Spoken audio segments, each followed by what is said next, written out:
Staf dan pegawai Pusat Islam, seterusnya para hadirin yang hadir pada pagi yang barakah ini.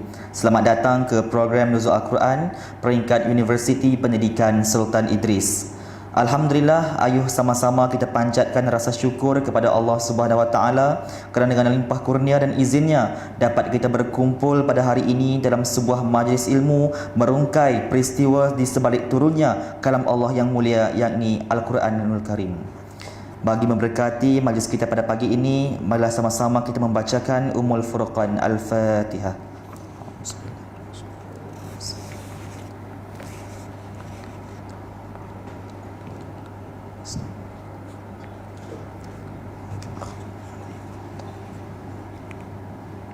Hadirin yang dikasihi, firman Allah Subhanahu wa taala dalam Quranul Karim, "Syahrul Ramadan alladzi unzila fihi al-Qur'anu hudan lin-nas wa bayyinatin minal huda wal furqan." Masa yang diwajibkan kalian berpuasa itu ialah bulan Ramadan yang padanya diturunkan Al-Quran sebagai petunjuk bagi sekalian manusia dan menjadi keterangan-keterangan yang menjelaskan petunjuk itu dan pembeza antara hak dengan yang batil. Surah Al-Baqarah ayat 185. Allah Subhanahu wa taala memilih berlakunya peristiwa besar iaitu penurunan Al-Quran pada bulan Ramadan, satu peristiwa di alam gaib yang wajib diimani.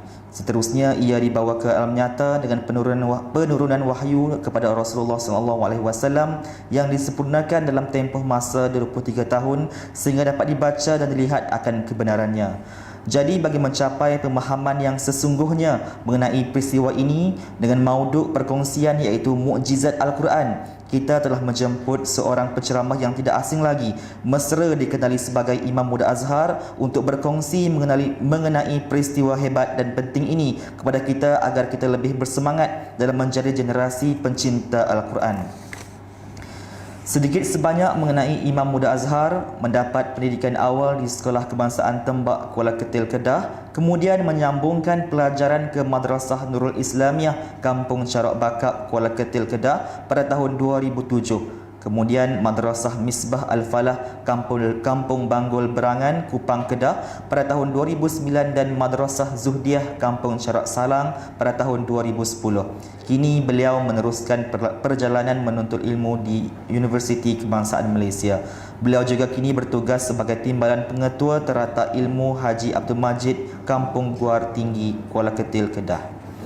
Baiklah, tanpa melengahkan masa, saya serahkan slot seterusnya kepada Imam Muda Azhar untuk mengendalikan majlis ilmu kita pada hari ini. Dipersilakan Al-Fadhil.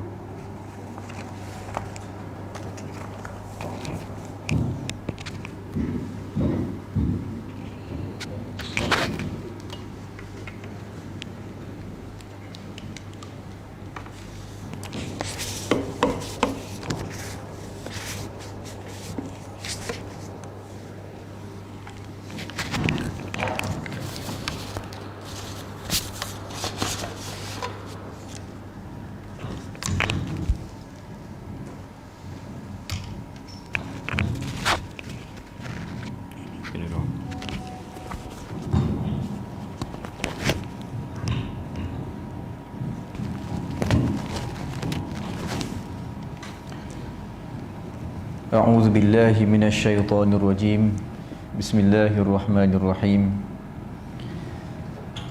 السلام عليكم ورحمة الله تعالى وبركاته إلى حضرة سيدنا مولانا محمد وعلى آله وأصحابه وذريته ولجميع المسلمين والمسلمات والمؤمنين والمؤمنات شيء لهم الفاتحة. أعوذ بالله من الشيطان الرجيم بسم الله الرحمن الرحيم الحمد لله رب العالمين الرحمن الرحيم مالك يوم الدين إياك نعبد وإياك نستعين اهدنا الصراط المستقيم صراط الذين أنعمت عليهم غير المغضوب عليهم ولا الضالين بسم الله الرحمن الرحيم الحمد لله رب العالمين والصلاة والسلام على أشرف الأنبياء والمرسلين سيدنا مولانا محمد وعلى آله وصحبه أجمعين سبحانك لا علم لنا إلا ما علمتنا إنك أنت العليم الحكيم اللهم افتح علينا أبواب فضلك وانشر علينا خزائن رحمتك اللهم إنا استودعناك ما قرأناه فاردده إلينا عند حاجة إليه اللهم ألهمنا رشدنا وأعذنا من كل شر نفسنا رب زدنا علما وارزقنا فهما أما بعد Jazakallah khairan jazak li Rais Majlis yang dimuliakan Fadil Ustaz Azizi, Fadil Ustaz, para pegawai Pusat Islam UPSI, seterusnya para pensyarah, kaki tangan UPSI dan sidang siswa-siswi yang dirahmati Allah sekalian. Tidak dilupakan kepada para penonton hadirin hadirat yang bersama dengan kita di alam maya di Facebook saya. Facebook Pusat Islam UPSI. Insya-Allah. Boleh pakat-pakat share lah. Moga-moga semakin ramai mendapat manfaat daripada perkongsian kita dan moga-moga kita juga dapatlah menumpang sahamnya insya-Allah. Muslimin, muslimat, hadirin hadirat yang dirahmati Allah sekalian. Alhamdulillah, sedia maklum kita berada dalam bulan Ramadan yang penuh barakah. Bulan yang mana Allah memberikan, menzahirkan segala kemurahannya, menzahirkan berbanding bulan-bulan yang lain pun sudah pun terzahir kasih sayang Allah. Pada bulan Ramadan digandakan lagi gambaran kasih sayangnya Allah Subhanahu wa taala kepada hamba-Nya. Dengan cara Allah memberikan pelbagai kelebihan-kelebihan yang tak ada pada bulan-bulan yang lain. Muslimin, muslimat rahimakumullah. Hebatnya bulan Ramadan ini kalau kita lihat bukan hanya disebut seperti yang disebut oleh para ulama ataupun hukama yang menyatakan Ramadan itu satu bulan yang diumpamakan penawar kepada 11 bulan yang lain. Maknanya kalau kata bulan yang lain, 11 bulan yang lain tu barangkali kita sakit, mungkin boleh lihat daripada dua makna. Sakit yang pertama dari sudut fizikalnya, sakit sungguh, kerja sampai tak ada nak senaman. Mai bulan Ramadan rajin senaman, malam-malam pun senaman lagi. Senaman satu-satunya senaman yang menggerakkan seluruh, kita katakan tulang belulang kita, daripada hujung kepala, tengkuk, turun ke tangan, semua tangan, cara tangan, Kepala cara kepala bagi salam kan. Lepas tu ketahanan tengkuk lagi masa sujud dan sebagainya. Semua sampai kaki pun kita kepok pacak, semua bergerak. Bukan sekali. Kan? Ada 8 rakaat, ada yang 20 rakaat. Banyaknya 20 rakaat. Alhamdulillah. Bulan yang lain tak macam tu. Bahkan dari sudut penjagaan makanannya bulan Ramadan kita jaga sungguh. Jaga apa? Jaga perut. Perut dapat rehat. Kalau bulan-bulan yang lain paginya makan sebelum pagi, makan pagi, makan lepas pagi, makan nak sebelum tengah hari, makan tengah hari, makan lepas tengah hari, makan sebelum tidur makan, nak tidur pun makan, tengah tidur pun makan kali, barangkali kalau kita mengigau. Tengah tidur pun boleh bangkit cari makan lagi. Ish, lapar ni, masih bangkit masak Maggi ya. Nak ceritanya makan tak berhenti. Perut ni tak tahu bila mana dia rehat. Walaupun mata kita dah tidur, kita dah rehat, perut tak rehat lagi. Itu bulan-bulan yang lain. Tetapi bulan Ramadan solid, perut kita dapat rehat daripada pagi sampai ke malam. Allah. Pasal itulah ada pepatah menyatakan kulli da'in min batnin, bagi tiap-tiap penyakit itu datangnya ataupun daripada perut.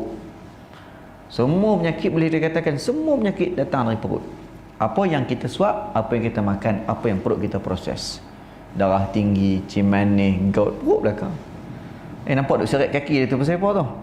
Kena gout. Pasal apa? Makan kacang, makan seafood contohnya. Pasal apa yang nampak mata pun nampak macam tak apa nak nampak orang tu. Tak tahu lagi ke? Mata aku jadi rabun dah. Sebab apa? Kecil manis. Makan tak jaga. Nasi tengah malam, minum manis. Maknanya penyakit ni daripada perut.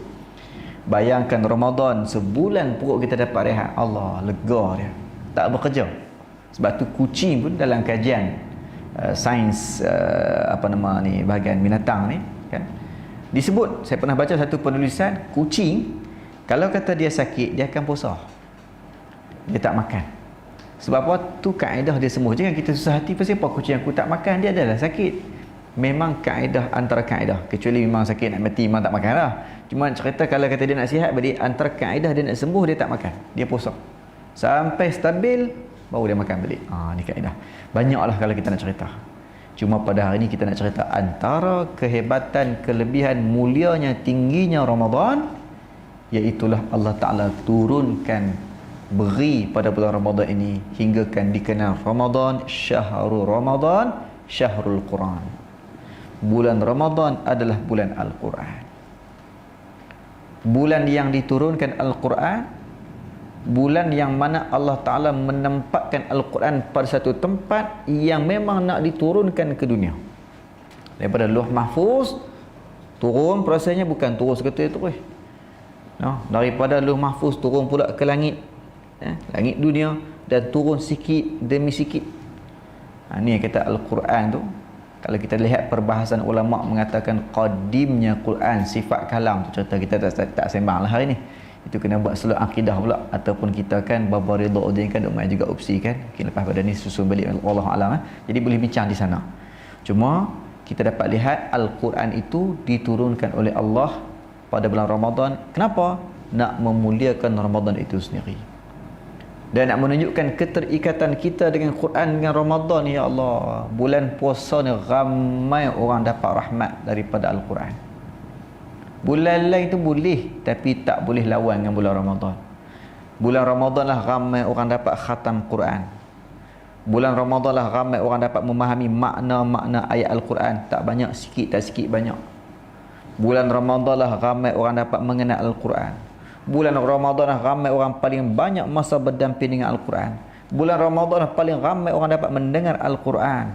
Bulan Ramadan lah orang paling banyak membaca Al-Quran dalam solat. Pasal apa? Sembahyang tarawihnya ada. Ni nak cerita hebatnya bulan Ramadan dan keterikatan kita, hubung kait kita dengan Al-Quran. Muslimin, muslimat rahimakumullah. Marilah sama-sama kita merenung terlebih dahulu firman Allah Subhanahu wa taala dalam surah Al-Hijr ayat 9. A'udzu billahi minasyaitonir rajim. Inna nahnu nazzalna dzikra. Inna nahnu nazzalna dzikra wa inna lahu lahafizun.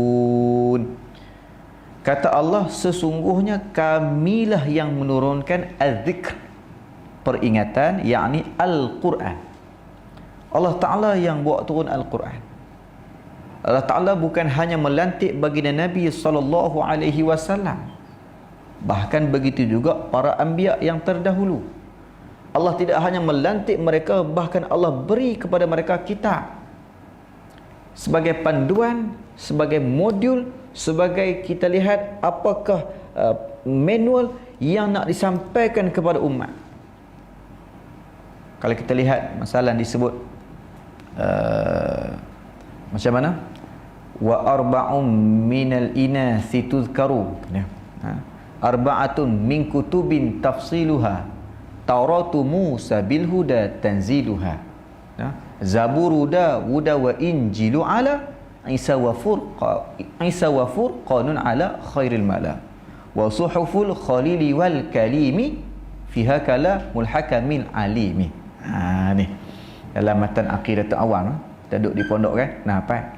Arba'atum min kutubin tafsiluha, Tauratu Musa bil huda tanziluha, Zaburu Dawud wa Injilu ala Isa wa furqanun ala khairil mala, wa suhuful khalili wal kalimi fiha kalamul hakamil alimi.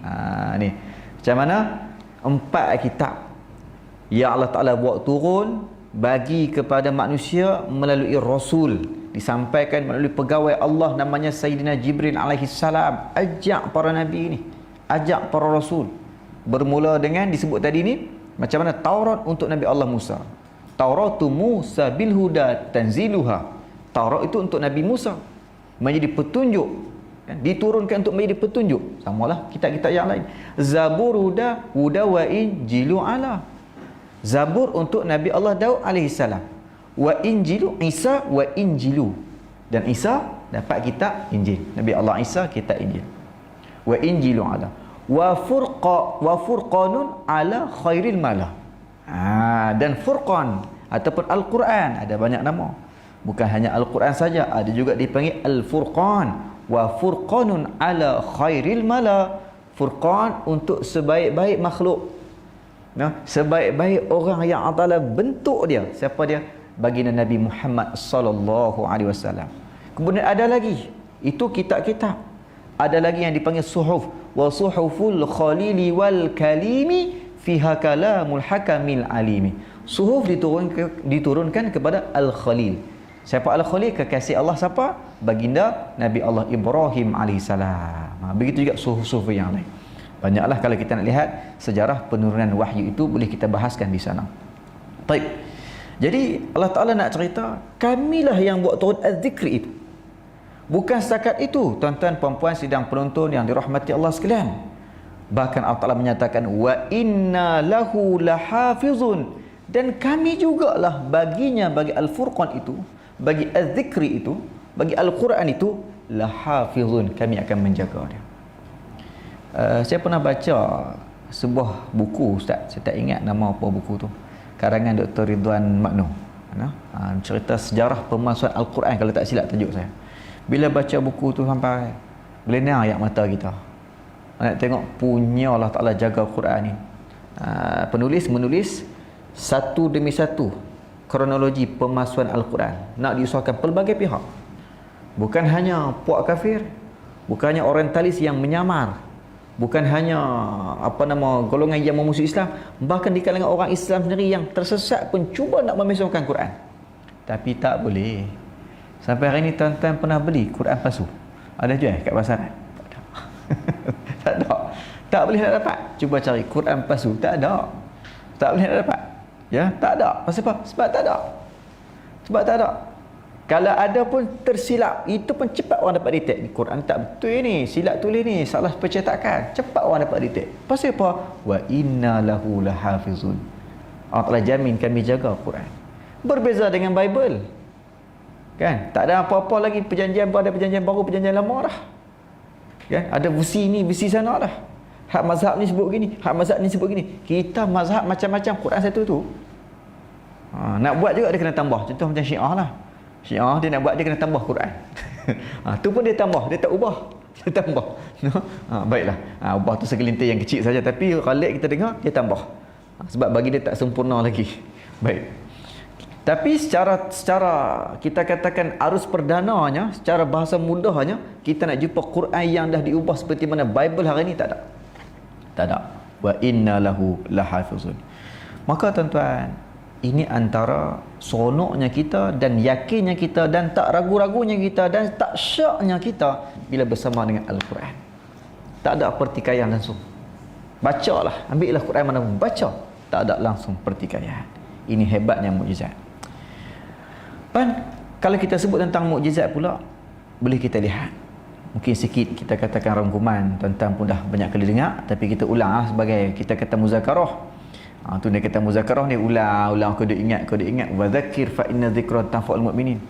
Dia tazkirah ni benda bab serta bab Ramadan ni. Macam Ustaz sebut tadilah, duk dengar selalu dah. Kita duk sampai di kalangan pelajar-pelajar kita pun, Ustaz audien kita di kalangan customer pusat Islam boleh hafal lah. Kalau kata Ustaz tu sebut tazkirah, sebut ya ayyuhallazi, dia tahu dah semua sampai hujung, la'allakum tattaqun. Boleh hafal. Lis-shaimi farhatan, sama farhatun inda fitri wa farhatun inda liqrab. Boleh hafal semua dah. Kan? Kam min shaimin, hafal habis dia semua sampai hujung. Maknanya baguslah.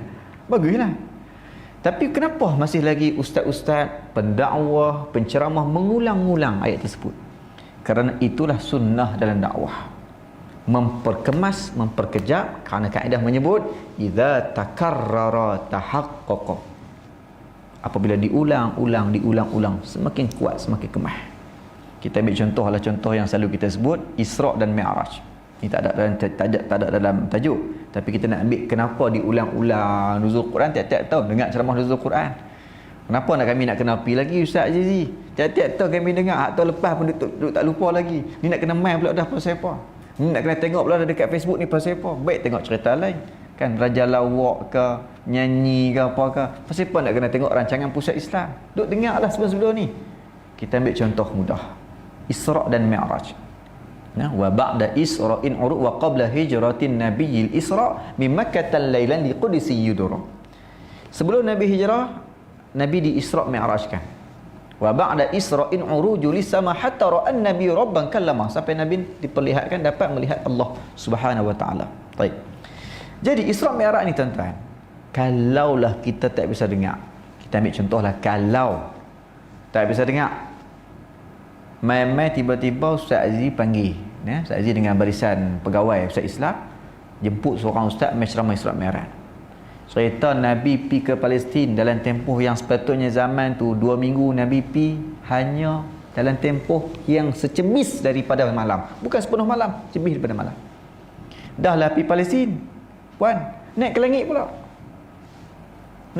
bang. Kalau kita tak bisa dengar cerita Isra' Mi'raj, agak-agak ada tak probability kebarangkalian kita akan menolak penceritaan tersebut? Ada tak? Sebab secara logiknya, hukum adatnya, mana boleh orang pergi 2 minggu dia pisah, lepas tu naik ke langit pula. Tu yang dia buat lawak. Cuba angkat kaki sebelah, angkat sebelah lagi, tak boleh jatuh. Dua kaki pun tak boleh nak angkat, macam mana nak naik ke langit? Dia buat lawak dengan Nabi tu. Tetapi kenapa kita boleh terima? Mailah ceramah Isra' Mi'raj tahun bila pun, bulan bila pun, kalau kita bulan tu ada sampai 10 kali kita dengar, sikit pun kita tak bantah. Sebab kita mendengar Isra' Mi'raj daripada kita dalam tulang sulbi pak kita pergi dengar ceramah Isra' Mi'raj, masuk dalam janin mak kita, rahim mak kita pun kita duk dengar Isra' Mi'raj, sampai kita keluar duk berlari dalam masjid pun dengar ceramah Isra' Mi'raj, sampai kita besar duk dengar Isra' Mi'raj, maka jadi biasa bagi kita dan kita boleh absorb, terima, tak ada masalah, sebab diulang. Ke orang yang sama, Al-Imam As-Sanusi rahimahullah menyebut antara dalam saat menghuraikan syarah matan Ummul Barahinya, bagaimana perlunya takriran, mengulang la ilaha illallah, la ilaha illallah, la ilaha illallah, la ilaha illallah, seperti mana kita dah buat dalam tarekat kita lah. Tarekat ni pun ada dua, kita kena faham. Hari kita dah buat hari dipanggil tarekat awam. Tarekat umum tu tarekat lah tu. Tarekat lepas mayang, istighfar, lepas tu la ilaha illallah wahdahu la syarika lah sampai habis 10 kali, lepas tu Allahumma ajirna minan nar. Tu tarekat lah tu. Apa maksud tarekat? Jalan pergi mana? Nak menuju kepada Allah, tarekat. Ada orang tarekatnya wirid, Ada orang tarikatnya puasa, ada orang tarikatnya semayang, ada orang tarikatnya baca Quran. Kalau kata adik-adik yang hafiz Quran, insya-Allah nak diwujudkan di UPSI kita ni kan, bahagian tahfiz, tarikat dia ulang Quran sehari 5 juzuk, sehari 3 juzuk. Macam ustaz kita. Kan ni ahli Quran, depa tarikat depa Quran. Yang kata ustaz tak berzikir, nak zikir pun dia baca zikir Quran, lagi kemah. Kan? Macam kami dulu duduk dengan Allahyarham Tuan Guru Haji Rifat Yaakob, ada di kalangan pelajar yang hafiz Quran. Dia pun nak minta tarikat kat tu Ahmadiyah, nak baik Ahmadiyah. Tu kita tak payahlah. Tarikat apa Quran ulang tu sudah. Hak tu tarikat paling besar, sebesar-besar tarikat. Senang. Ada orang tarikatnya suka bersedekah sebab dia duit dia banyak. Tiap-tiap hari mesti sedekah. Ada orang tarikatnya dengan cara bantu orang, dia duit tak ada, apa pun tak ada, tapi dia suka tolong orang. Pukul 3 pagi orang telefon dia boleh mangkit tolong orang. Tarikat dia macam tu. Yang penting jalan nak sampai kepada Allah ni. So, ditanya kepada ulama banyak mana tarikat, sebanyak nafas kita. Carilah jalan mana yang mudah. Ada orang tarikatnya dia khidmat dengan mak ayah sampai tak kahwin, khidmat dengan mak ayah. Tu tarikat dia. Cuma yang dikatakan tarikat khusus yang ada guru murabbi, guru mursyid, itu cerita lain pula lah. Baik. Baiklah. Jadi nak cerita di sini ni bagaimana kita ni kalau disebut tadi diulang-ulang la ilaha illallah, la ilaha illallah sampai sebati dengan darah dan daging kita, kata Al-Imam As-Sanusi. Jadi perkara yang sama bila sebut pasal nuzul Quran ni, kita kena ulang, kita kena dengar, kita kena sebati sampai kita rasa Quran ni ya Allah tak asing dah dengan kita. Boleh kita dapat cinta kepada Quran, kadang-kadang boleh dapat dengan cara sentuhan. Pegang Quran pun rasa tenang dah. Ada orang lagu tu. Ada orang dapat rasa cinta kepada Quran, zauqi kepada Quran dengan cara dia baca. Masa pegang tak ada rasa apa lagi, tapi bila baca dia boleh menangis sampai kembang Quran. Kawan saya ustaz, sebab tu terang, kawan saya, dia boleh menangis sampai kembang Quran. Sebab apa? Sebab tak ingat sabar. Kau nak kena balung ustaz kan? Nak kena balung ustaz lagi menangis dia, Allah kembang Quran. Habis Quran juga akhirnya. Alhamdulillah habis Quran. Walaupun tak ikhlas hafal Quran sebab takut kena rotan dengan ustaz, tapi habis juga Quran. Mana wasilah masing-masing. Jadi ada orang dia menangis bila membaca tafsir Allah, menghayati Allah, menangis. Ada orang dia tersentuh bila membaca tafsir. Ada orang yang tersentuh Al-Quran saat dia mengajar Al-Quran. Dia baca tak rajin, tapi rajin mengajar. Sungguh ada orang macam tu. Kawan kami ada. Baca Quran kok malas. Ngulang kok malas, tapi dia suka mengajar. Dapat juga dia kot tu. Dan bahkan kalau kita dengar satu kisah yang berlaku di Sik. Ustaz orang Sik berlaku di Sik. Suatu mana empangan empangan bris nak tutup atau air dah mula naik, kampung yang ada di sekitar bris tu tenggelam. Kalau tuan-tuan pergi ke Sik hari ni ada namanya Taman Bris Jaya kan. Itu adalah dipindahkan daripada kampung asal mereka Bris dulu ni. Sekarang dah jadi empangan. Kalau kita menyelam bawah boleh diving, nampak ada rumah-rumah orang ada lagi kan, kawasan ni sebagainya. Dan bila nak dialih termasuklah perkuburan. Kubur-kubur nak dialih. Saya ingat masa tu saya masih lagi berada di Ma'had. Kami tengok surat khabar apa sebagainya, Jabatan Agama dah mulai hebahan benda tu. Antara bila saat proses nak alih mayat tu, salah satu mayat, ada banyak mayat yang tak ancok walaupun dah puluhan tahun. Dan salah satu mayat itu seorang perempuan yang tua. Bila dia tengok balik, siapa perempuan ni? Adakah dia waliullah? Memang waliullah lah yang tak ancok ni kan. Waliullah bukan maksud terbang atas angin, jalan atas hayang tu tak. Waliullah ni makna kekasih Allah. Kita pun boleh jadi waliullah. Macam saya sendiri bang, alhamdulillah dah 6 tahun jadi wali. Mantap lagi. Tak tahu lagi, ni saya nak abang lah ni. Jangan buat main-main, ni wali ni. Tapi bukan waliullah yang Tuhan kasih tu. Wallah alam lah, tu moga-moga lah. Ni wali mujbir. Wali mujbir ni pada ada anak darah sulung tu umur 6 tahun.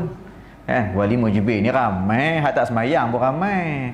Pasal tu imam bila nak nikah nak darah orang ni, dia kata aku nak nikah kan, hak nak nikah nak bagi kat aku kan, nak nikah sendiri. Dia pun kata saya pada seorang ni yang nak darah saya. Biar saya nikah lah. Imam kenal dia tu siapa dia. Memang kaki malas main masjid. Jumaat pun 3 minggu sekali. Main renew lesen je. 4 kali tak main kena tanam cerak Cina kalau kita mati kan. Bahasa kasar sikit lah. Ni dia main. Tahulah perangai dia ni macam mana, ahli fasik. Imam pun kata istighfar dulu, taubat dulu, ngucap dulu. Tok wali kena mengucap. Pasal apa Tok Imam kenal dia tu sebab, tapi Tok Imam tak dedah lah kat orang. Cuma adat, orang kata adatnya kena mengucap dulu, istighfar dulu, baru boleh nikahkan. Nak ceritanya takut jadi ahli fasik. Baiklah. Tu wali tu tak jadi. Maksud saya wali tu lah. Wali tu tak jadi. Hak kita nak wali yang kasih Allah, waliullah, kekasih Allah, dan Allah kasih kepada dia. Barangkali apa sebab Allah Ta'ala kasih kepada dia sampai tak ancok mayat dia. Bila dia cek, bukan dia orang hebat, bukan dia alimah yang hebat, bukan dia seorang pemegang PhD bidang Quran yang hebat. Tak. Dia orang kampung, seorang nenek tua, tapi dia ikhlas dalam mengajar Al-Quran. Kerja dia ngajak Quran. Tanya balik anak cucu dia, siapa dia? Mak hang kerja apa ni? Tok hang kerja apa ni? Ngajak Quran. Ngajak Quran kampung. Upah apa? Upah pun tak ambil, orang bagi-bagi. Kakak orang minta ubi kayu, kakak orang minta paha kambing, kakak orang minta ikan masin, kakak orang tak bagi apa. Tapi dia tak minta langsung. Yang penting anak bangsa dia nak bagi reti Quran. Maka Allah Ta'ala muliakan dia. Mayat tak hancur. Ya Allah, khidmat sungguh dia dengan Al-Quran. Baiklah. Itu nak cerita teman-teman sidang hadirin dirahmati Allah sekalian. Macam mana tarik kita. Macam mana jalan kita. Jadi macam tu bila kita ada orang yang cinta Quran dengan cara dia mengajak Quran. Ada orang dia boleh jadi cinta kepada Al-Quran bila mana dia ini mendengar ceramah tentang nuzul Quran. Bila dia tak tahu apa noh. Tak tahu apa. Mujuklah pusat Islam. Pergi panggil tok guru mana atau kan, pergi panggil syekh mana atau pergi panggil pesyarah mana atau ceramah pasal Quran. Kami rasa ya Allah jauhnya kami dengan Quran. Kami banyak mengabaikan Quran. Maka saat itu dia mula bercinta dengan Al-Quran. Pasal itulah teman-teman, kenapa kita jangan abaikan program nuzul Quran. Bukan sekadar program. Setengah orang dia ingat sekadar program, sekadar takvim kena isi bila kan. Pusat Islam dia kena ikut takvim, dia tak buat lagi, dia kena marah dengan pengarah. Tak, ada maksud yang lebih besar yang nak disampaikan daripada roh semangat nuzul Quran itu sendiri. Mari kita renungi pula sebuah hadis Nabi sallallahu alaihi wasallam daripada Sayyidina Abdullah ibn Mas'ud radhiyallahu taala anhu. Nabi sallallahu alaihi wasallam bersabda, "Inna hadzal Qur'ana ma'dubatullah." Ini Quran, sesungguhnya ini Quran ma'dubatullah, hidangan Allah. Tuhan bagi kat kita hidangan. Tak mainlah hidangan setakat jual dah buka puasa kata tak main. Ini hidangan yang tak pernah basi. Dah 1000 tahun dah tak basi. Pernah tak? Pernah ada apa nama puan jemur baca Quran? Bang, pernah jemur baca Quran? Dekat kampung kami. Ada seorang tu imam, tak? Nama dia orang panggil dia Pak Lang, tapi orang panggil dia Imam Inna Ataina. Pasal apa? Dia rajin baca Inna Ataina. Subuh Inna Ataina, Maghrib Inna Ataina, Isyak pun Inna Ataina, salah satu rakaat tu. Zuhur dengan Asar orang tak tahu pasal dia baca slow. Saya tanya kat dia, Pak Lang, Zuhur Asar Pak Lang macam apa? Inna Ataina. Mana Inna Ataina 5 waktu? Sampai ke dalam tahlil. Tahlil Ustaz ada tak Inna Ataina? Dalam tahlil? Tak ada kan? Tak ada tahlil. Dia pibuh. Sebelum baca doa tu, apa fikir, dia pergi baca Inna Ataina. Dah lah tali tu bid'ah dah. Dia pergi buat bid'ah lagi Inna Ataina tu. Bid'ah hasanah lah kan. Baik, dia pergi buat Inna Ataina. Kita pun tanya kat dia, Pak Lang, pasal Pak Lang suka sangat baca Inna Ataina. Kan? Surah lain tak ada ke? 114 surah baca Inna Ataina. Pasal apa? Dia kata apa kat saya tuan-tuan? Jawapan dia ni kita dengar pun ya Allah sebab kita. Dia kata aku ni tak hafal Quran macam orang lain. Orang lain hafal Quran banyak surah. Aku ni tak hafal Quran macam orang lain. Orang lantik aku jadi tu imam pun sebab orang lain pakai tak mau habis. Dia pada nampak aku pun tak ada arah dah lah. Dah orang lantik aku nak buat macam mana? Nak tu tak mau lah, nak tolak tak mau. Tapi fikir tanggungjawab pada Qur'an naik jugalah. Tapi tak banyak Quran yang aku hafal. Tapi adalah surah pendek-pendek ni, dan surah pendek-pendek ni ada satu surah yang paling aku kasih dekat dia. Aku sangat sayang, sangat rindu dekat dia. Kalau aku tak baca dia tiap-tiap hari banyak kali, aku tak boleh duduk. Aku nak berdamping dengan dia sedia-sedia. Aku nak duduk dengan dia selalu-selalu. Moga-moga dia kata, bila aku mati, surah tu juga nak duduk dengan aku sedia-sedia. Nak duduk dengan aku sokmo-sokmo. Allah Akbar. Tuan-tuan, nak tanya tuan-tuan ni. Nah, bang, ada tak surah paling abang kasih? Yang abang akan baca dia tiap-tiap hari, tak akan tinggal. Ada tak? Ada tak? Jangan buat korang, kita. Nah, kena cari satu surah yang paling kita sayang. Walaupun pendek pun tak apa. Baca sampai tahap bila terkejut, melatah pun baca surah tu. Nak cerita kasihnya kita kepada ayat tersebut. Baiklah. Masyaallah muslimin rahimakumullah. Makna Al-Quran ini kata Nabi SAW adalah ma'dubatullah, hidangan Allah. Makan tak bisa basi. Tak pernah orang jemu. Walaupun dia imam Inna Ataina, dia baca, orang tak pernah jemu. Tak pernah jemu dengan Inna Ataina kal kautsar fasali li rabbika wanhar inna syani'aka wal abtar. Dengar puluh-puluh kali, berpuluh-puluh tahun, berkali-kali, tak pernah jemu. Ni dia. Maka kata Nabi, fata'allamu ma'dubatallah. Makanlah, tuntuklah, ambillah, rangkullah mastata'tum, banyak mana halarak, ambil. Inna hadzal qur'ana hablullah al-matin wa nurun mubin wa shifaa'un nafi'. Sesungguhnya kata Nabi lagi, Al-Quran itu adalah hablullah al-matin, tali Allah yang menjadi petunjuk. Tali Allah. Pegang Quran, tak hilang dah Allah. Siapa tak mau hilang Allah daripada dirinya, pegang Quran. Pegang Quran, tak pergi ke mana dah. Ada satu nasihat daripada seorang guru ni, seorang tu imam jugalah. Kita dah pergi program masjid-masjid. Macam hari ni lah, main pusat Islam, Masjid UPSI, jumpa dengan Tok Imam kita, Ustaz Zee dengan Ustaz. Tak? Apa nama, pergi masjid-masjid, jumpa Tok Imam sana. Salah satu masjid tu kita pergi Masjid Pendang. Di Pendang. Pak Lang juga. Pak Long. Lepas tu, dia pesan kat saya, dia kata, seorang lagi Pak Lang. Dia kata, ni, apa nama, dia pun panggil saya Angah, belah kawasan-kawasan tu. Kampung belah mak juga. Angah, Pak Long nak pesan kat mu. Tu bahasa lorak situ. Dia kata, Pak Long nak pesan kat mu ni. Apa Pak Long? Mu pergi ceramah sana sini ni, mu jangan lupa pesan kat orang. Mu jangan lupa pesan dekat orang. Beritahu dekat orang. Pesan apa Pak Long? Dia kata, mu royak kat orang, beritahu kat orang. Kata apa? Pastikan anak-anak ni baca Quran khatam walaupun sekali seumur hidup sebelum terbit di mana-mana. Khatam Quran sekali seumur hidup sebelum keluar daripada kampung ke mana-mana destinasi. Pergi mengaji ke, pergi kerja ke, sebelum pergi khatam juga Quran walaupun sekali. Kita tak apa nak faham, dan kita tak jumpa hadis ni. Kita tak jumpa hadis ni. Ya. Lepas tu dia kata apa? Orang yang biasa antara mukjizat Quran. Dia kata ni pengalaman dia puluh-puluh tahun duk mengajar Quran pada anak masyarakat, dia kata. Dia kenal lah anak-anak qaryah dah. Orang yang biasa khatam Quran walaupun sekali, kalau kata dia nakal, dia buah, dia jahat macam mana sekalipun, dia tak akan putus. Akhirnya dia akan kembali balik ke pangkal jalan.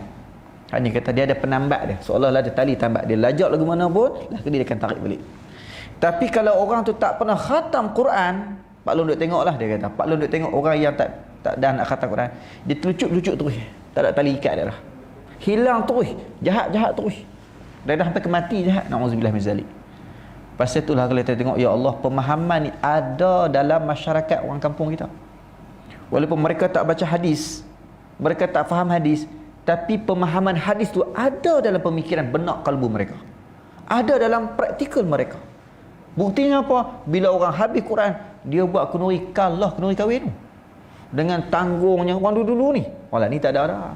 Dengan khatam Quran pun tak ada kahwin dah. Dulu dengan khatam Quran kau penuh ni, duk tengok kau tingkap jenguk siapa dia khatam, macam kenuri kahwin tu. Nak pergi tengok pelamin.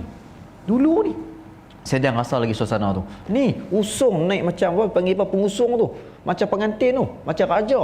Sebab apa? Budak ni khatam Quran, buat pulut kuning. Memang tak tinggal lah pulut kuning ni. Pasal apa orang Melayu kita suka buat pulut kuning? Kita duk ingat sebab pulut kuning ni nak sembah jin, bagi jamu jin. Dah. Pulut kuning ni santapan diraja. Santapan tema diraja. Maknanya orang dulu takkan calang-calang makan pulut kuning kecuali dia gembira sangat-sangat, seronok sangat-sangat. Bila dah menuai hasil padi, buat pulut kuning, buat tapai, tu sedap. Tu kata gembira, sangat gembira. Macam kita lah, tak sebenarnya orang jamu kita ketupat, kita rasa macam hari raya lah hari ni, kan? Padahal tak raya lagi, macam hari raya ataupun hari raya tapi tak ada ketupat, macam tak sah raya kita. Pasal apa? Tak ada ketupat, tak ada rendang, seolah-olah macam tu lah. Maka dia buat pulut kuning, jamu jamu siapa? Jamu Tok Guru. Tok Guru di pulut kuning dengan ayam panggang. Terima kasih didik anak saya sampai khatam Quran. Saya pun dulu heran bila habis Quran, mak saya buat pulut kuning hantar kat Tok Guru. Saya apa? Rupanya tu kaedah orang dulu hebat. Tapi hari ini sebab orang tak suka dengan adab-adab macam ni, kononnya sesat lah, syirik lah, kali apa? Quran pun tak habis, apa pun tak ada ni. Kan rasa moden sangat kita hari ni kan, padahal orang dulu ni hebat. Itu ikutlah cara orang dulu ni. Baiklah teman-teman. Ma'asyiral muslimin rahimakumullah. Maka kata Nabi lagi, inna hadzal qur'ana hablullah, Quran ini adalah tali Allah yang menunjuk, wa nurun mubin, cahaya yang jelas, terang. Sebab pegang Quran tak akan hilang, tak akan sesat. Duduk dengan Quran elok-elok. No? Wa shifaa'un nafi', penyembuh yang mujarab. Orang sakit dengan Quran hilang sakit. Hilang sakit. Painkiller pun tak boleh nak lawan Al-Quran, tak boleh. Tentang tengok masalah. Bahkan orang sakit ni duduk sakit makan ubat macam-macam. Kita pergi baca Quran, dia boleh lena. Dia boleh lena, tidak. Saya ingat pengalaman, banyaklah pengalaman, tapi kalau nak sebut orang yang kenal sikit, Ustaz Aslim Bahrin. Ustaz Aslim Bahrin ni bukan orang ahli Quran, hafal Quran, guru Quran, imam. Kan? Lah ni jadi pendakwah Quran bukan setakat baca cara kita, nak baca cara Hindustan pun boleh. Hebat Ustaz Asli Bahari. Waktu dia kena serangan apa, dipanggil apa? Tulang belakang. Slip disc tu, Allah teruk. Tengok dia teruk sampai naik kurus. Lepas tu dia seperti Sungai Buloh. Saya pun pergi ziarah dia. Dia abang kata tolong sakit. Kan sakit makan baru nak kawal masa tu gerak sikit. Oh, dia riau dekat bini dah sakit pusing sikit lah. Mungkin dia tak tahu tarik macam sakit riau. Saya pun urut kaki dia, Ustaz, sabar Ustaz. Banyaklah orang kita jumpa tapi ni nak cerita orang kita kenal sikit. Saya pegang dia, saya baca Quran. Sambil dia urut baca Quran. Dia boleh lena. Heran bini dia pun. Boleh lena sungguh. Siap berdengkok boleh khong. Tu jaga-jaga balik. Allah, puas dapat lena. Tu kata Quran hebat sungguh. Padahal bukan doktor tak bagi ubat tahan sakit, bagi. Tapi tak boleh. Rupanya Quran itu lebih hebat. Wa syifaa'un nafi', kata Nabi, penyembuh yang cukup mujarab. Wa asmatul liman tamassaka bih, akan menjadi seolah-olah antivirus ataupun penghadang ataupun kita punya defense, penyelamat bagi orang yang mengikutnya, bagi orang yang berpegang dengannya, pengawal bagi orang yang berpegang dengan Al-Quran. Dan juga menjadi wa manjatul liman ittaba'ahu, menjadi penyelamat bagi orang yang pegang Quran, dia selamat dunia, selamat akhirat. Dunia pun selamat, akhirat pun selamat. Selamat tentang dunia. Selamat lagu mana? Pernah lah masa tu kita tak ada duit Ustaz. Serta pengalaman sendiri lah. Tadi pengalaman orang, ni pengalaman sendiri pula. Tak ada duit ni. Pasal apa, nak buat apa? Baca Quran. Mereka kata baca surah Waqiah dia masuk. Kan? Bukan mereka kata, Nabi kata nak masuk ke mana? Wallah alam, itu surah pada Allah Ta'ala. Kita baca sudah. Baca Quran. Saya pun baca lah. Masa tu nak bayar motor. Takut motor kena tarik. Kan? Nak bayar motor. Lepas tu masa tu duduk mengaji lagi. Saya baca surah Waqiah ni. Habis baca, keluar tu, tak semena-mena orang yang kita tak kenal bagi zakat kat kita. Lepas untuk 3 bulan motor tu. Allahu Akbar. Ni kita penyelamat juga ni. Wa manjatun, dikatakan wa manjatun limat tabi'ahu, ikut Quran, selamat. Takkan orang yang tak ikut Quran, orang tu yang tak selamat. Tuan-tuan, didik acuan masyarakat kita dengan Al-Quran, insya-Allah selamat. Jangan tinggal Al-Quran. La ya'waju fayuqawwamu wala yaghizu fayasta'tiba wala tanqadi ajaibuhu walam yakhlaq an kathrati tirdad utluhu fa inna Allah ta'ala ya'jurkum ala tilawatihi bi kulli harfin 10 hasanatin amma inni la aqulu alif lam mim 'asharatun walakinna al-alifa 'asharatun wal lama 'asharatun wal mima 'asharatun. Hadis yang panjang. Nabi menyatakan takkan sesat siapa yang dipandu Al-Quran, dia menggunakan panduan Al-Quran. Sesiapa yang menyimpang akan dibetulkan oleh Al-Quran, dan keajaban Al-Quran tidak akan terhenti, kata Nabi. Keagungan dan kemanisan bacaan Al-Quran tidak akan terjejas walaupun sekerat mana sekalipun diulang. Duduk manis situlah, duduk seronok situlah baca. Macam kita beri contoh imam tadi, duduk seronok baca inna atayna, seronok. Tuan-tuan, kemudian kata Nabi, utluhu, bacalah kerana Allah. Makna baca tu kerana Allah Subhanahu wa ta'ala, kerana ia akan memberikan kamu ganjaran jika kamu membacanya setiap satu huruf 10 ganjaran. Bikulli harfin 10 hasanatin.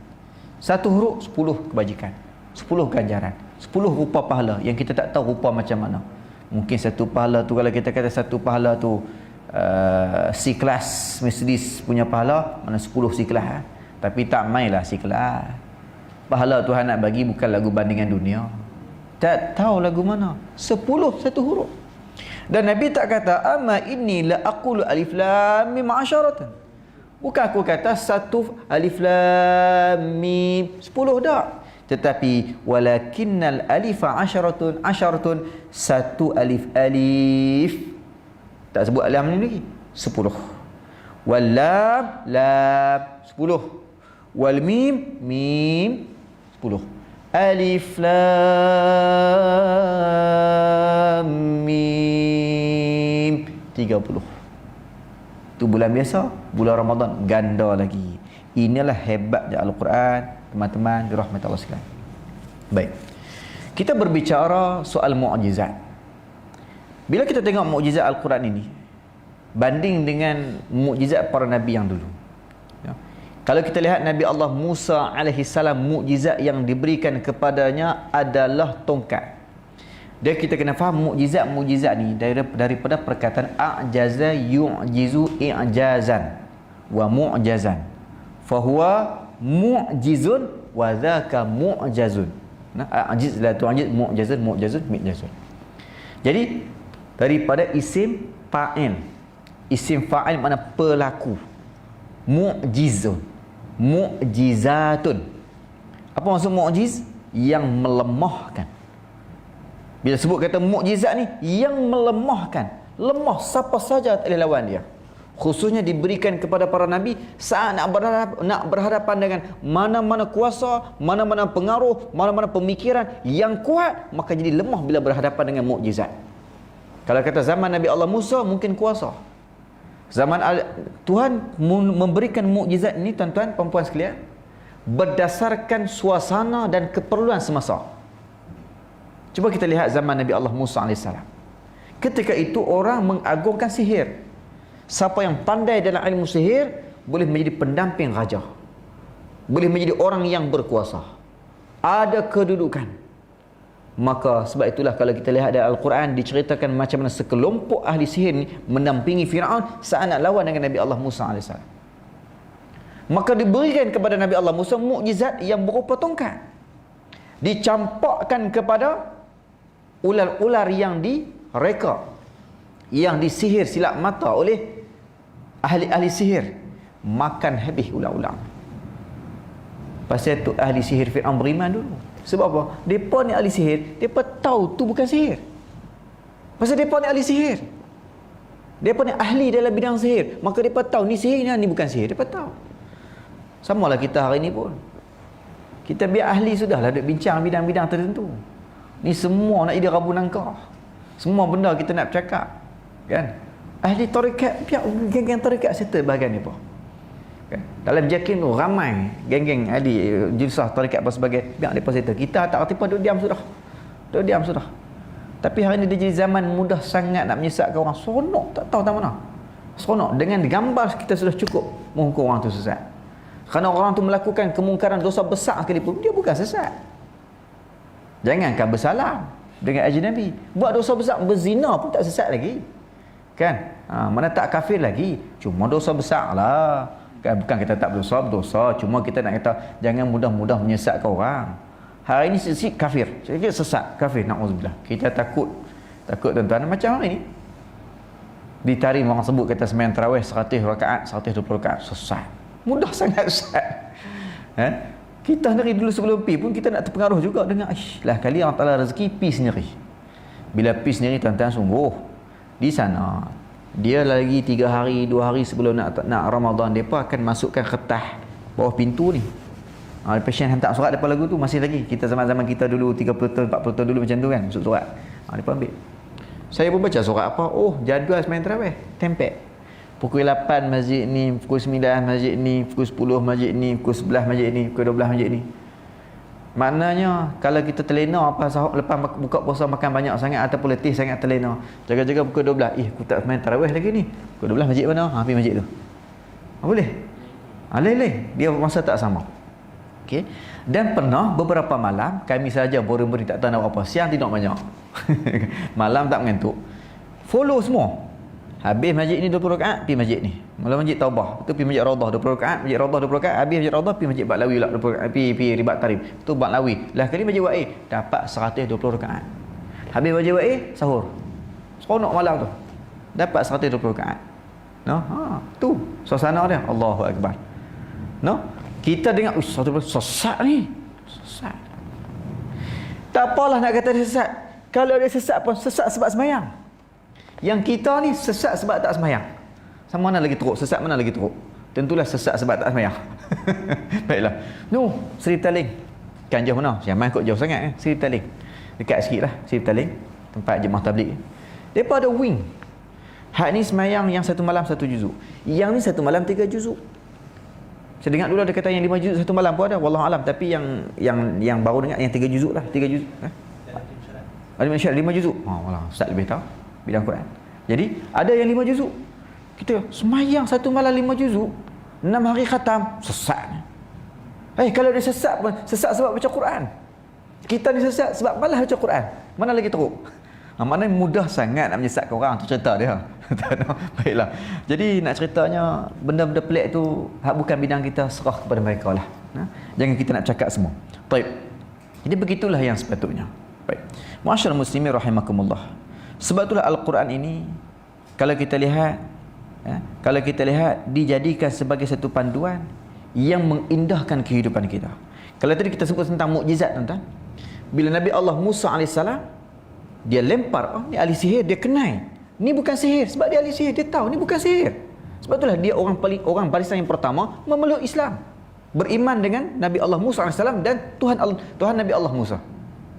Allah Subhanahu wa taala. Dicampak ke daratan, dicampak menjadi ular, dipukul batu keluar air. Dipukul lautan terbelah 7. Itu mukjizat. Saat Nabi Allah Musa AS wafat, tongkatnya yang sama, tongkat dia lah dipegang oleh umat, nak diwarisi kepada umat, tak boleh. Campak pun tak jadi apa, duduk jadi kayu situlah. Tuan-tuan, ini nak cerita mukjizat Nabi Allah Musa. Di zaman Nabi Allah Isa, banyak lagi Nabi-Nabi yang lain lah, Nabi Sulaiman, Nabi Nuh, sebagainya, mukjizat masing-masing. Cuma nak cerita secara ringkasnya, Nabi Allah Isa AS pula. Zaman dia orang mengagungkan perubatan. Kalau zaman tu orang dah mula bersifat saintifik lah. Ilmu perubatan ni kira hebat lah. Jadi mukjizat yang Allah bagi kepada Nabi Allah Isa mampu mengatasi kehebatan ilmu perubatan di kalangan umat dia. Hantera lagu mana pun hang boleh menyembuhkan orang buta. Nabi Allah Isa senang, siapa lega orang buta, celek. Paling hebat ilmu perubatan Nabi Allah Isa yang manusia pun tak boleh nak buat. Apa dia? Merawat orang mati. Adakah merawat orang mati? Ada. Tak ada orang mati, tanam. Tapi Nabi Allah Isa boleh rawat orang mati, hidup orang mati. Hidup orang mati, tepuk kerana bangkit. Hebat Nabi Allah Isa. Allah Ta'ala bagi kepada dia mukjizat yang sebegitu untuk melemahkan kehebatan orang sejagat, sezaman dengan dia. Mai Nabi Muhammad SAW orang mengagungkan sastra. Orang mengangkat perkataan yang penuh dengan metafora, dengan sastranya, dengan kaedah ibarat kalam. Masa tu kira ahli sastra, ahli syair, hebat. Pandai bercakap ke kemah. Tengok cakap-cakap orang Arab ke mana. Mereka punya bahasa. Sampai hari ni kaji pun tak habis. Ilmu aruknya, qafiahnya, itu jadi dalam bab ilmu ke belakang tu, ilmu dulu hebat. Tengok Sayyidina Umar. Saat dia main nak jumpa Nabi SAW, kan? Orang sebelum tu dia sebut kata nak bunuh Nabi. Tapi saat dia berjumpa dengan adik dia tampar adik dia terpelanting, dia tengok baca Taha ma anzalna alaikal Qur'an tashqa illa tadhkuratan liman yakhsha tanzilan mimman khalaqal arda was samawati al-ula ar-rahmanu 'alal 'arsy istawa. Quran punya mukjizat dan melembutkan hati seorang yang keras. Tak ada orang berani nak sebut bunuh Muhammad, dia berani, aku nak bunuh Muhammad. Aku nak bunuh Muhammad. Tak ada orang berani hijrah terang-terang, dia terang-terang. Orang hijrah malam-malam lari sesenyap, dia terang-terang. Hatta Nabi SAW dan juga Sayyidina Abu Bakar, mereka pun masih lagi guna taktik strategi, cara sembunyi. Dia ada terang-terang Sayyidina Umar ni, terang-terang. Siap umum lagi. Siapa yang nak bini dia jadi janda, nak anak dia jadi yatim, sila halang hijrah aku. Tu Sayyidina Umar. Iblis pun takut kat dia, syaitan pun lari. Sayyidina Umar keras, nak buat kata keras, tapi tewas jatuh tersungkur kerana potongan ayat Quran surah Taha. Allahu Akbar. Hebat mukjizat Quran. Dan diriwayatkan beberapa kali dia jatuh daripada kuda saat mendengar orang baca Quran. Saat dia teringat ayat Quran, jatuh. Seorang yang kuat ni gagah, jatuh tersungkur. Hebat Quran. Kan? Nak bunuh Rasulullah ni. Orang kata, hai, tak sadar peserta Rasulullah. Hang peserta adik hang dulu. Hanya yang kata adik kau masuk Islam, pergilah tengok sendiri. Tengok sungguh. Sepak adik dia terpelanting Quran tu, tengok dia baca, dia pula tersungkur pergi jumpa Rasulullah. Nak cerita bahasa orang Arab ni. Lagu mana? Saat ketuk rumah masa tu Rasulullah disebut, diriwayatkan Rasulullah berada di rumah Sayyidina Al-Arqam bin Abi Al-Arqam. Kalau kita pergi ke Masjidil Haram, ni Masjidil Haram, ni Safa Marwah, maaf. Kaabah, Safa Marwah. No, Safa Marwah. Okey, Safa Marwah. Jadi Safa ni, sini ada eskalator. Ni Jabal Abi Qubais, eskalator. Di situlah dikatakan, pernah kami berjalan dengan guru kami, sahabat dan juga guru kami Ustaz Ahmad Salahuddin dan juga Ustaz Hazri Al-Bindani, kan, satu disebut, dikatakan di situlah rumah Sayyidina Al-Aqam bin Abi Al-Aqam, dan di situlah rumah Rasulullah sedang mengajak, tiba-tiba Sayyidina Umar sampai ketuk. Tanya siapa dia, Sayyidina Umar, melompat sahabat-sahabat lain tu. Nak abang kata cakut sungguh kat dia ni, kan. Sampai Nabi sendiri doa minta Islam doa Umar sama Abu Jahal ataupun Umar bin Khattab. Punyalah ni. Nah, lepas tu bila dengar Sayyidina Umar, sahabat-sahabat lain tak nak buka. Apa jawapan Sayyidina Hamzah? Nak cerita bahasa dia ni. Sayyidina Hamzah kata apa? Buka. Kalau dia main cara elok, kita layan dia cara elok. Tapi kalau dia main cara tak elok, pedang aku yang akan melayan dia. Tu bahasa. Nak cerita bahasa orang Arab ni. Maka ketika itu orang mengagungkan bahasa. Maka Allah Ta'ala memberikan mukjizat kepada Rasulullah berupa mukjizat yang mampu menewaskan ilmu bahasa. Sampai zaman kita. Zaman kita ni pun orang yang pandai falsafah, diberi pangkat akademik, doktor dan sebagainya. Kan, pandai dalam bidang pemikiran lah, pandai dalam bidang metodologi, nak memahami sesuatu, diberikan pangkat-pangkat akademik dan sebagainya. Maka tak boleh akan tewas kalah saat nak berhadapan dengan Al-Quran ni. Turun Quran. Sebab itulah kalau kita lihat dalam firman Allah Subhanahu Wa Taala yang lain, bila menceritakan tentang mukjizat Quran, Allah Taala buat main satu ayat cabaran dalam surah Al-Isra ayat 88. A'udzubillahi minasyaitonir rajim. Qul la in jitama'atil insu wal jinnu ala an ya'tu bimithli hadzal Qur'an la ya'tuna bimithlihi walau kana ba'duhum li ba'din zahira. Kata Allah, katakanlah wahai Muhammad. Kata apa? Sesungguhnya jika sekalian manusia, bukan setakat manusia, pakat dengan jin. La ini ijtama'atil ins wal jin, pakat manusia dengan jin. Jin pun bukan calang-calang. Hebat jin. Guru pada malaikat pula tu. Iblis tu guru pada malaikat. Ni anak cucu dia ni. Pakat apa dua? Manusia jin. Ala an ya'tu bimithli hadzal Quran, untuk nak buat mai seperti mana Quran ni. Buat satu lagi kitab. Tak payah satu kitab pun, buat satu surah menjadilah. Try buat mai. La ya'tu nabi mithli, takkan boleh nak buat mai. Kalau buat mai pun jadi macam buku cerita ya. Tak boleh nak bawa datang seperti mana Al-Quran. Walau kana ba'duhum li ba'din zahira, walaupun pakat sama-sama duk bantu. Ambil satu huruf, aku sambung sikit, pakat bincang, tak boleh. Ni hebatnya Al-Quran, mukjizat seperti mana yang disebut oleh Allah Subhanahu Wa Taala. Ma'asyiral muslimin rahimakumullah. Sebab tu kalau kita nak faham Quran ini, kita boleh lihat antaranya definisi yang Allah Taala sendiri sebut dalam surah Al-Qiyamah, inna alaina jam'ahu wa qur'anah fa idza qara'nahu fattabi' qur'anah. Kata Allah, sesungguhnya atas tanggungan kamilah mengumpulkan Al-Quran itu di dadamu dan membuatmu pandai membacanya. Ingat tak saat bila mula-mula Nabi SAW menerima wahyu, Iqra' bismi rabbikal ladzi khalaq. Iqra', bacalah ya Muhammad, dengan nama Tuhanmu yang menjadikan, yang mencipta segala-galanya. Nabi tak boleh baca. Pasal tu Nabi dapat gelaran Al-Ummi. Ta'ati baca, ta'ati menulis. Bukan Nabi ta'ati. Bukanlah seperti mana kita yang bodoh membaca, bodoh menulis. Ingat, kalau kita ni ta'ati baca, ta'ati menulis, boleh kita sebut sebagai bodoh membaca, bodoh menulis. Tapi Nabi tidak. Nabi ta'ati baca, ta'ati menulis, satu kelebihan sebenarnya. Yang kita sama Nabi dengan kita. Satu kelebihan. Bila sama Nabi dengan kita, banding Nabi dengan kita, macam tu ada orang kata, Nabi ni, kalau Nabi masa Nabi bersalin tu, masa Nabi lahir tu, Nabi dah berkhitan siap, itu sebagai satu kecacatan. Ada orang kata lagu tu. Dia kata cacat. Patutnya kena macam biasa lah. Tiba-tiba Nabi dah khatam siap dah. Itu satu benda yang cacat. La ilaha illallah. Hang duk sama hang dengan Nabi. Kalau kita sungguhlah, kelak-kelak salib ni khatam siap, dia ni ada benda tak kena. Tu kalau kita. Ni Nabi, tak ada yang cacat. Tak ada Nabi.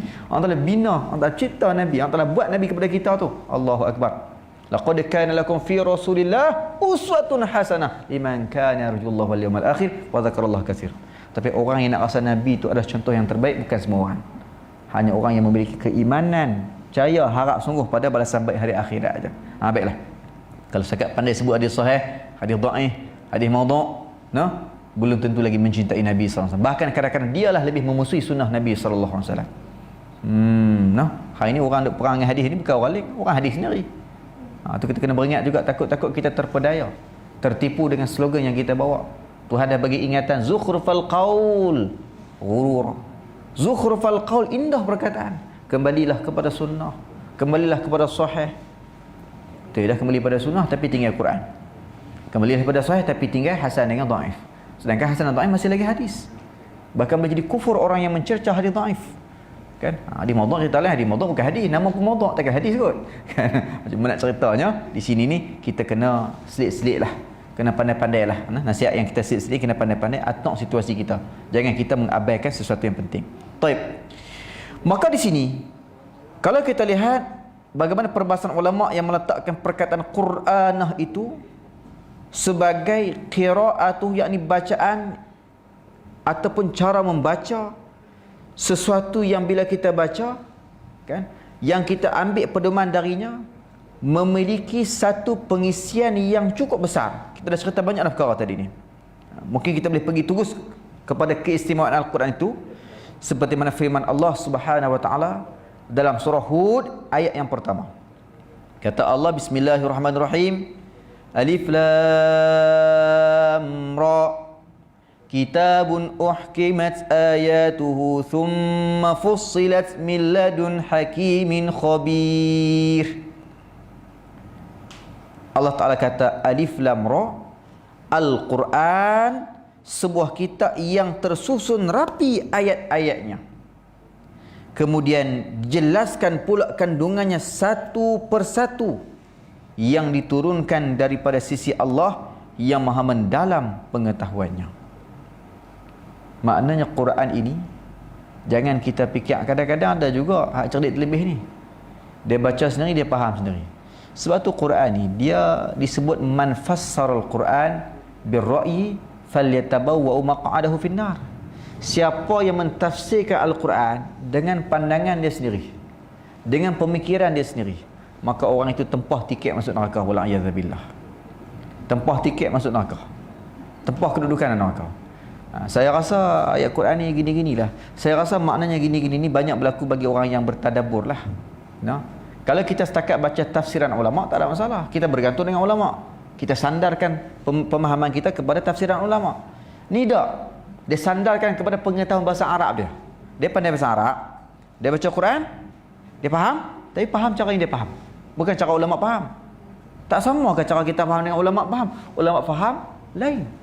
Kenapa lain? Kerana mereka memahami Al-Quran dengan ilmu qawaid, ilmu kaidah. Quran ni bukan satu benda yang mudah. Ada ayat yang mudah, tapi ada ayat yang memerlukan perbahasan, yang tersirat di sebelah yang tersurat, yang memerlukan faedah daripada kaedah. Kan? Masalahnya kita baca bismillahirrahmanirrahim. Tengok ulama bahas. Ulama bahas yang secebis perbahasan daripada bismillah, mula-mula tu pun kita pening dah. Pasal apa baca bismi? Awak tak baca bismu. Awak tak baca bisma. Asalnya ismu. Bacalah bismu. Tak, ba tu haraf jar. Haraf jar yang mana? Yang 18. Yang kita baca min, ila, an, ala, fi, rubba, bi, ka, li, wabita, khala, ada, hasya, mudhu, hatta. Bila masuk pada kalimah isim, memajrurkan isim tersebut jadi majrur, maka baca bismi. Apa faedahnya? Nak cerita takluk dengan muta'allaq.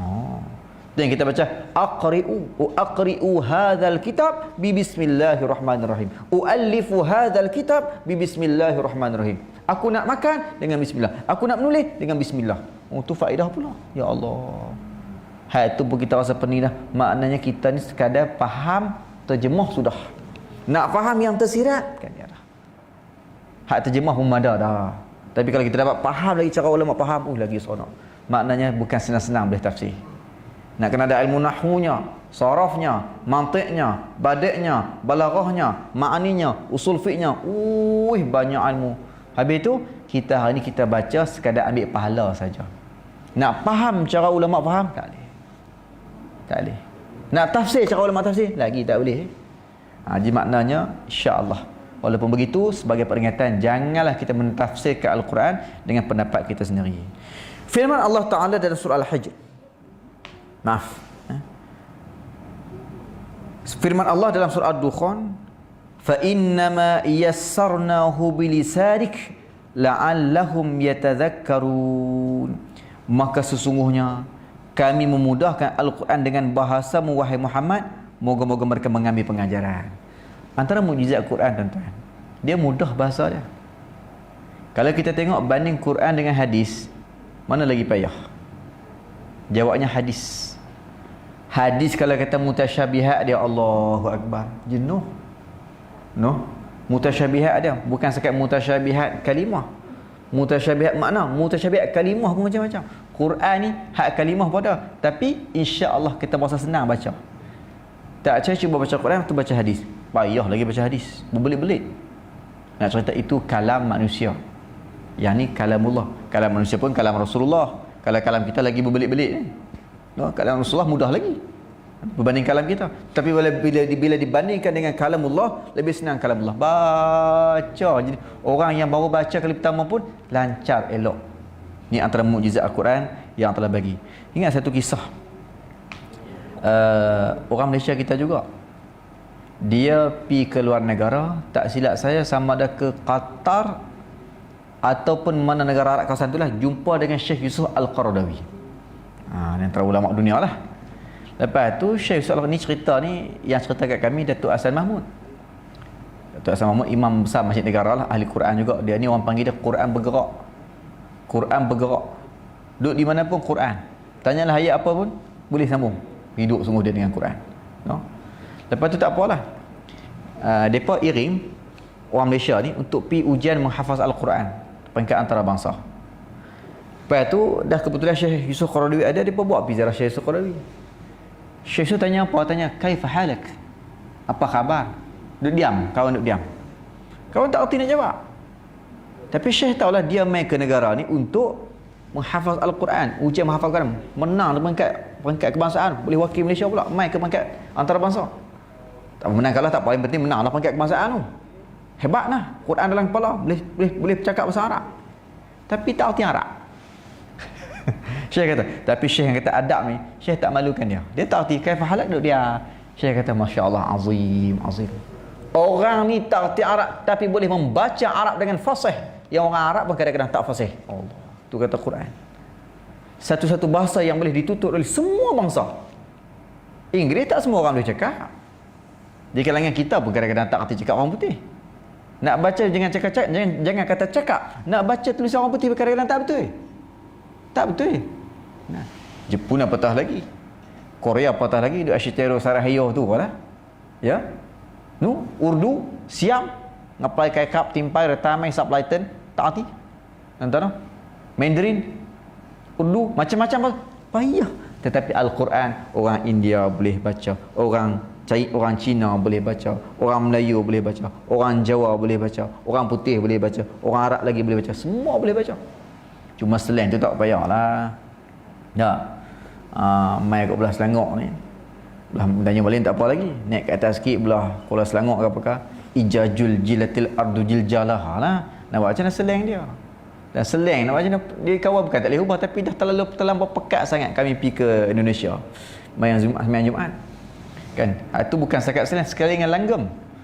Alhamdulillahi rabbil alamin. Macam orang Jawa duduk menyanyi tu. Siap sekali dengan langgam. Tapi boleh baca Quran. Boleh baca Quran. Saya pergi ke Beijing, dengar orang Cina baca Quran, masa tu singgah sembahyang. Dia baca, inna anzalnahu fi lailatul qadr wa ma adraka ma lailatul qadr lailatul qadr khairum min alf syahr. Tanya pas habis mayang, kita pun duk dengar dia baca, habis dia baca, pergi tanya ke dia. Kan, tanya ada jurubahasa seorang lah ni yang ketua igat kami tu. Pasal apa yang baca teruk sangat ni? Kan, roh tu lain macam. Rupanya dia kata apa? Dia kata kami ni orang Cina, biasanya roh kami tak pernah disebut. Kan, halilaya kan, halilaya. Tak boleh sebut hari raya, halilaya. Pasal tu aku nak praktis, aku baca roh tu over sikit. Oh pula dah lagu tu pada. Jadi Kalau pergi belah India pula lain pula. Faqul natrib bi'asa kal hajar fanfajar. Lain macam pula cara dia baca. Jadi nak cerita baca macam-macam. Jangan duk kata kat orang, kita pun sama aja. Tambah-tambah orang Kedah baca. Orang Kedah baca lagu mana? Fa ammal yatima fala taqhar wa ammas sa'ila fala tanhar. Tu dia orang Kedah baca Quran. Tuan-tuan, jadi maknanya sini nak cerita semua orang boleh baca Quran, cuma baikilah pelan-pelan. Mungkin punjung ya Allah Khalid masa 3 jam tu. Allah lajak masa dah minta maaf. Target tadi mula 10.30 habis 11.30. Ni lajak masa ni ustaz minta maaf. Hari nak makan tengah hari pula kan. Jadi sebagai kesimpulan boleh kita sebut, kita cerita macam-macam mukjizat Quran. Tuhan bagi jaminan Quran. Quran turun pada Nabi untuk mengalahkan mukjiz mengalahkan kehebatan bahasa dan sebagainya. Mukjizat Quran melembutkan hati, mukjizat dan sebagainya. Maka di sebagai penutup ni mungkin kita boleh cerita adab kita dengan Al-Quran. Maka tuan-tuan, teman-teman sidang penonton yang dirahmati Allah sekalian, marilah kita menjadikan Al-Quran sebagai kekasih kita. Beradablah dengan Al-Quran. Makna antaranya sekali bagi orang yang menghafal Quran. Saya pernah dengarlah baru-baru ni ada seorang cendekiawan dia kata, beruntunglah, bersyukurlah dada kita yang penuh dengan kekotoran ini masih sudi diduduki oleh Al-Quran. Kita masih mampu mengingat beberapa ayat Quran, ataupun orang yang menghafal Al-Quran mengingat keseluruhan Al-Quran. Maka beruntunglah. Maka jagalah elok-elok. Jaga ulangan kita, jaga hafazan kita, dan jaga pembacaan kita. Jangan sampai kita mengabaikan Al-Quran dan akhirnya Al-Quran itu melaknat kita, wal'iyadzabillah min dzalik, kerana kita mengabaikan dia. Maka tuan-tuan, jadikan Al-Quran sebagai pendamping kita. Bacalah dengan penuh adab, menghadap kiblat, berwudu, ya. Berwuduk ni bukan apa senang kita nak alih. Ni kadang-kadang dia tak ada wuduk, dia alih pakai tangan. Tak boleh. Tak, lapis setebal gunung pun tak boleh Quran ni. Kecualilah kalau kita bawa Quran dalam beg. Dengan niat bukan bawa Quran, tapi niat bawa beg. Dah Quran duduk dalam beg, kita niat bawa beg. Itu tak apa. Tapi kalau semata-mata Quran nak tanggung, tak boleh. Ataupun Quran itu jatuh, kita nak menyelamatkan Quran daripada tempat yang hina duduk bawah, kita pun ambil dalam keadaan tak ada wuduk, itu tak apa. Itu baru setengah kata tak boleh. Kalau jatuh tempat najis baru boleh. Tak apalah, yang penting nak cerita dibolehkan saat-saat yang darurah sahaja. Jaga adab kita dengan Quran. Dan kalau boleh sebelum baca itu, berdoalah kepada Allah Subhanahu Wa Taala agar diberikan kita manfaat yang besar daripada Al-Quran. Tuan-tuan, Quran ni kalau kita baca, hilang segala masalah. Orang yang ada masalah pun hilang masalahnya. Pernah seorang lelaki main jumpa Sayyidina Umar. Dia ni rajin minta duit kat Sayyidina Umar. Tiap-tiap kali jumpa je minta duit. Tiap-tiap kali jumpa minta duit. Dia Perdana Menteri. Padahal dia bagi duit pun, kan? Bukanlah kata dia banyak duit, tapi insya-Allah ada lah bajet dia tu. Lah kali Sayyidina Umar pun tak larat nak bagi. Sayyidina Umar kata kat dia, hang ni lepas ni tak sedap minta lah. Nak minta macam mana nak dapat duit? Macam mana nak kaya? Hang pergi baca Quran, boleh dapat duit, boleh kaya. Lepas tu sungguh tuan-tuan, lama dia tak jumpa. Sayyidina Umar lama tak jumpa budak, lama tak jumpa lelaki-lelaki tu. Sampai Sayyidina Umar pula cari dia. Ish, mana dia ni lama tak main minta duit kat aku ni. Cari, jumpa. Jumpa Sayyidina Umar pun tanya, hang pasal apa lama tak main jumpa aku? Lama tak minta duit? Dia kata, aku dah lah. Aku cukup dah. Kafar. Cukup. Pasal apa? Saya aku baca Quran. Bila dia baca Quran, dia bertemu dengan ayat-ayat Allah, antaranya yang menceritakan jaminan Allah terhadap rezeki, tak perlu bergantung dengan orang lagi. Dan berkat daripada itu juga, dengan sebab baca Quran juga rezeki mai melimpah ruah. Maka tuan-tuan, lazimkan masyarakat kita dengan Al-Quran, hidupkan masyarakat kita dengan Quran. Sebab itu jaminan Rasulullah, bila mana Al-Quran damping dengan masyarakat, insya-Allah masyarakat kita tak akan sesat. Saya nak ulang balik nasihat yang disebut oleh Tok Imam kita tadi. Pastikan anak-anak kita khatam Quran walaupun sekali seumur hidup. Bacanya. Dan kalau boleh hafal lagi baguslah. Paling-paling kurang pun baca khatam sekali seumur hidup. Moga-moga menjadi pengikat dan juga pendinding kepada dirinya untuk berhadapan dengan akhir zaman punya keadaan yang sungguh luar biasa. Jadi saya rasa cukup sekadar itu dulu perbincangan kita berkenaan dengan kehebatan Al-Quran dan betapa pentingnya kita untuk memberikan perhatian kepada Al-Quran. Moga-moga Allah Ta'ala menjadikan kita orang yang cinta Al-Quran, orang yang sayang Quran, dan orang yang mampu berkhidmat kepada Al-Quran, insya-Allah. Cukup sekadar itu dulu. Saya mohon maaf kalau ada kasar bahasa, ajak kata-kata, salah tutur bicara. Moga-moga kita mendapat manfaat yang besar daripada perbincangan kita pada hari ini. Wallahu subhanahu wa ta'ala alam. Sallallahu rabbuna ala nuril mubin Ahmad al-Mustafa Sayyidil mursalin. Sallallahu rabbuna ala nuril mubin Ahmad al-Mustafa Sayyidil mursalin وعلى آله وصحبه أجمعين وعلى آله وصحبه أجمعين. بسم الله الرحمن الرحيم. الحمد لله رب العالمين والصلاة والسلام على أشرف المرسلين وعلى آله وصحبه أجمعين. اللهم إنا استودعناك ما قرأناه فردده إلينا عند حاجة وصلى الله على سيدنا محمد وعلى آله وصحبه وسلم والحمد لله رب العالمين. تقبل الله منا منكم. تقبل الكريم.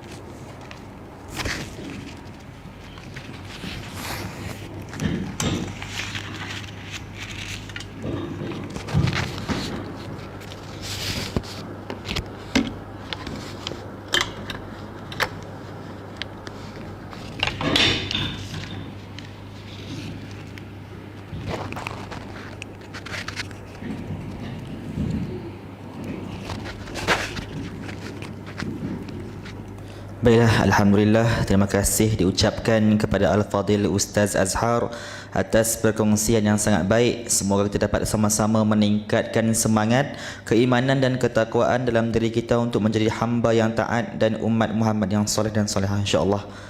Baiklah, majlis diteruskan dengan sesi fotografi. Saya serahkan kepada AJK yang terlibatlah untuk kendalikan sesi bergambar, insya-Allah. Silakan.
Alhamdulillah, sekali lagi saya mewakili pihak penganjur program mengucapkan